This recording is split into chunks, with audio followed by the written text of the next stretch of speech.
How bad do these chassis get before you actually throw them out? Looks like that they're kind of constantly cutting tubes off and re-weld them and kind of saving these chassis. Yeah, you can do a lot before you have to throw one away. Obviously, front clip and rear clip's pretty easy to change out. When you get to bending up the center section pretty bad, then you start to throw them away. They all have to be such tight tolerances that even sometimes you'll race one and try to take it back and it won't fit the tolerances anymore. So you gotta be really careful on that as well. What's up, everybody? This is Chris Forsberg, and on this episode of Garage Tours, we head down to Mooresville in Nass, Carolina to the 66,000 square foot facility that houses professional race team and the management company for NASCAR's arguably most popular driver, Dale Earnhardt Jr.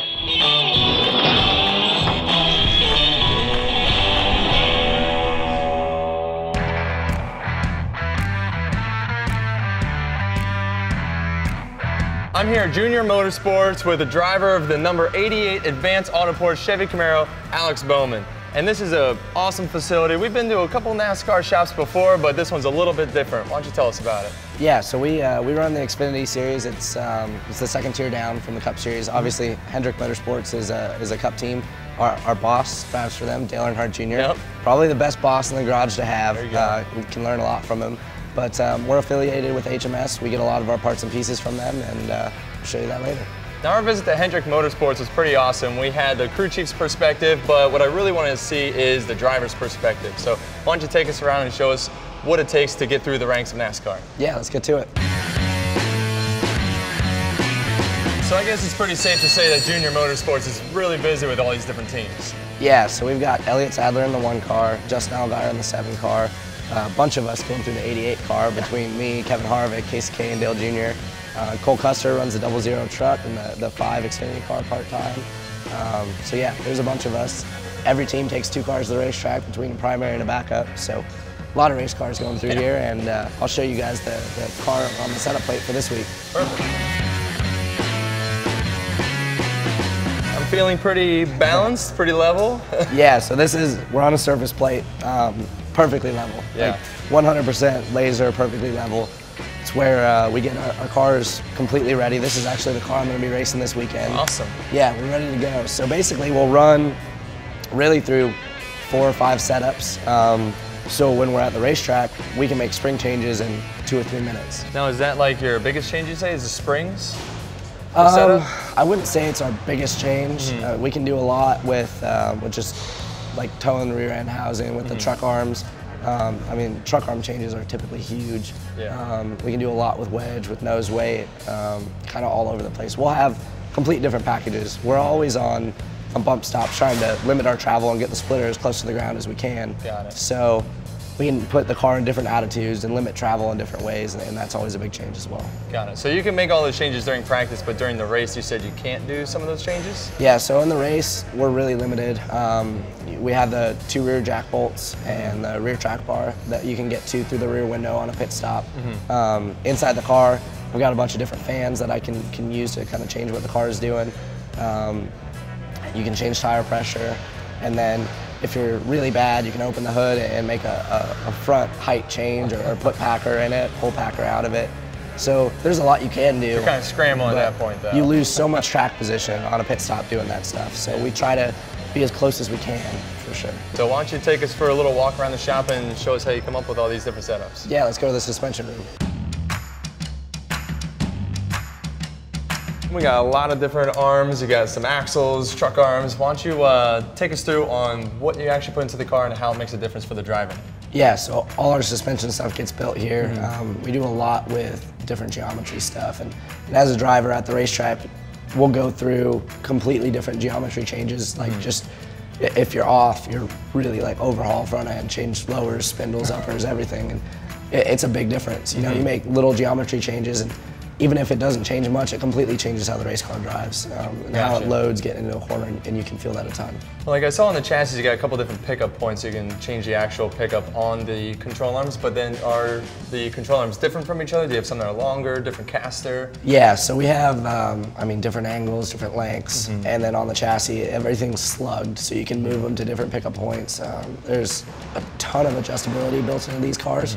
Just takes time to change them. Now you say there'll be up to like 10 different drivers in the 88 car this year. Do they have different packages, more so for the track or for the driver?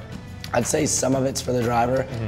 A lot of it's for the track, though. I mean, everywhere we go from flat tracks like Loudon, New Hampshire, to Dover, where it's like a roller coaster and all kinds of banking. So, you know, you have to be so vastly different because the car takes such different loads. I mean, if you took the Loudon setup to Dover, your car just hit the ground everywhere. So, there's huge differences. So you have, like, say you have a steep track and like a track that you've run at and a track that obviously, you know, Dale Jr. has run the same car, the same track. Would you have a different setup, or would they kind of just be like, here's your setup, man, just go for it, this is what works for him? Typically, whoever's had more success there, you'll unload with that setup. Yeah. But the racetracks are always so different. Anytime you show up, you're gonna be tweaking it. I mean, even guys, if you dominated the last race there, they still show up the next week, tweaking it the whole practice. So there's definitely some big differences there. So all our bodies are completely hand built. Awesome. So I'm gonna take you here into the fab shop and show you where it all goes down. Cool. Nope. No? No cameras? No cameras. Oh man. Or not. I mean, looks cool from here. Yeah. You know. Yeah. Sorry you guys can't NASCARs? see it. Yeah, there's some NASCARs back there.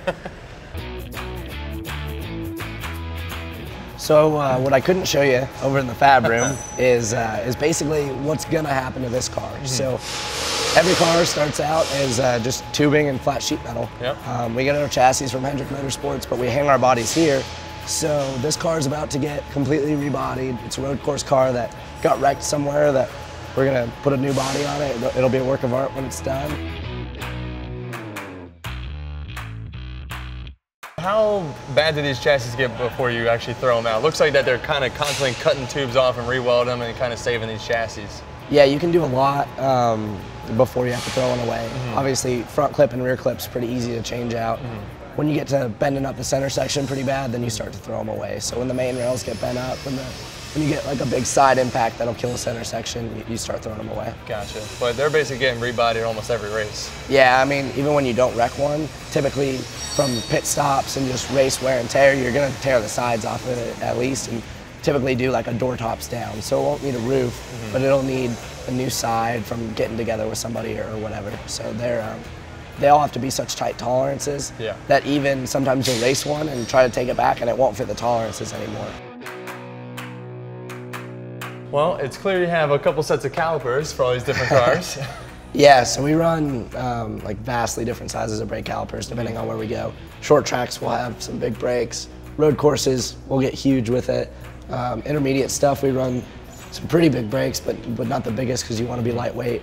In super speedways, you run really small brakes. Try to be the least friction you can, and you know, who needs to slow down when somebody crashes? It's funny when you think about that. Way. Like, oh, the 200-mile-an-hour tracks with the smallest brakes. Yeah, exactly. They're the lightest. So, yeah, we run way different stuff depending on where we go. Obviously, tiny rear calipers at some places. Some places they're big. Kind of all over the place with it.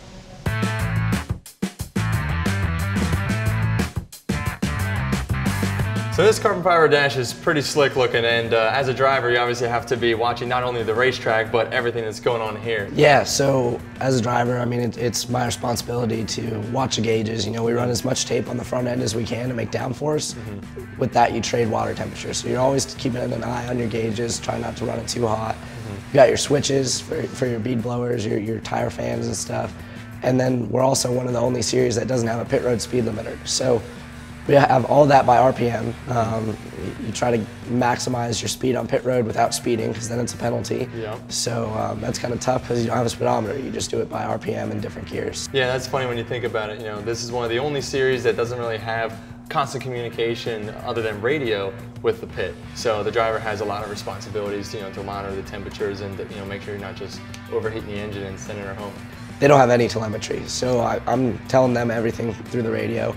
They don't have like anything to see how much fuel's in it or anything, and neither do I. We do all that by like weight during pit stops. So it's a lot of communication to make it work, but it's pretty cool. Now you mentioned that you also control the tire fans. So is that what these 4 individual switches are right here? Yeah. So right here we have left front, left rear, right rear. Your fronts have a bead blower and a tire fan. Your rears are typically just tire fans. That comes down to, I mean, we have such high loads, we create so much heat. If you didn't have fans, you'd blow tires all the time pretty much. So you have fans to control handling and just as a safety factor, really. You can do a lot with, like, if you're really loose, you can turn your front fans off, let your front pressures build up, and tighten the car up a lot. So you can be smart with it to a point. Sometimes you'll turn your front fans off, they'll build up too much and you'll get way too tight, or you'll blow a tire. So. And there's obviously no monitor on the temperature of these tires, so it's all by feel. Yeah, there's absolutely no monitor. There's no tire pressure monitors. There's nothing. So it is 100% by feel, 100% the driver's responsibility. This is our loading bay. We've got our pick carts, everything that we're going to take to the racetrack that we'll need throughout the weekend. We'll load our primary, our backup. Need the grill. Yep, always. I mean, hungry guys got to eat, right? That's right. Yeah, so this is the end of it. Thanks for coming by. Yeah, man. Well, thanks for giving me a little perspective from the driver's point of view on what it takes to get a NASCAR team up and ready for racing. You know, there's obviously a lot into it. There's a lot of responsibilities on your end, and you know, it's cool to kind of see some of the back ends. We didn't get to see everything that goes into building a race car, but you know, that's how it goes in big-time auto racing, right? Yep, exactly. You stole my line. It was great to get a tour of the facility from a driver's point of view. Alex Bowman took us through all the steps that it takes to prepare a car for a NASCAR weekend. And he also showed us all the ins and outs of the responsibilities that a NASCAR driver has during a race. We'll see you next time on Garage Tours.